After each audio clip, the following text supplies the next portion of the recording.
struggle between truth and evil, good and evil.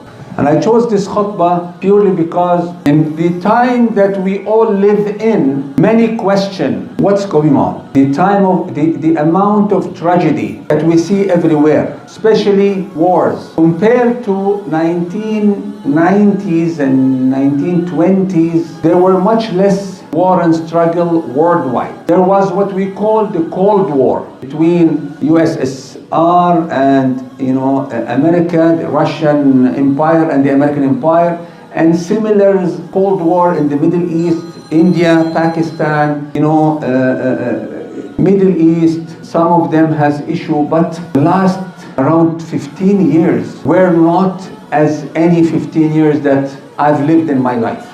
So that kind of struggle, that kind of war, and war is just one problem or one issue that is going on nowadays. And that issue is huge because we have really witnessed the killing and death of millions, not even thousands. If you put all together what happened in Syria, what happened in Iraq, what happened in Afghanistan, what happened in Palestine, what happens now in Sudan, and now still in Palestine, Russia, Ukraine, Myanmar, the Muslims in China, Africa. There's a lot of things going on in Africa generally that we are not really aware of. Oh my God, la ilaha illallah. The other struggle, the other issue, what's going on that suddenly all out of nowhere wake up one day and we find the issue of gender equality, gender equity, gender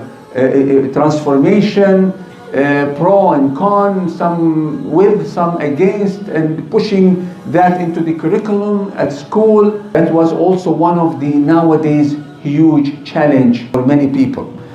Another issue, the subhanallah economy. Usually economy go down for a year, maybe 2, maybe 3, maybe 5, but it's been a recession for more than 5 years already. Almost we're getting into 7 years of real recession worldwide.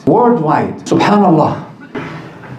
For us to be able to cope up with those challenges and those tests and those, subhanallah, calamities, we need to go to the basics. And the basics is the struggle between good and evil, al-haq wal-batil, is one of the most important sunnah of al-kawn, min as-sunnah al-kawniyah.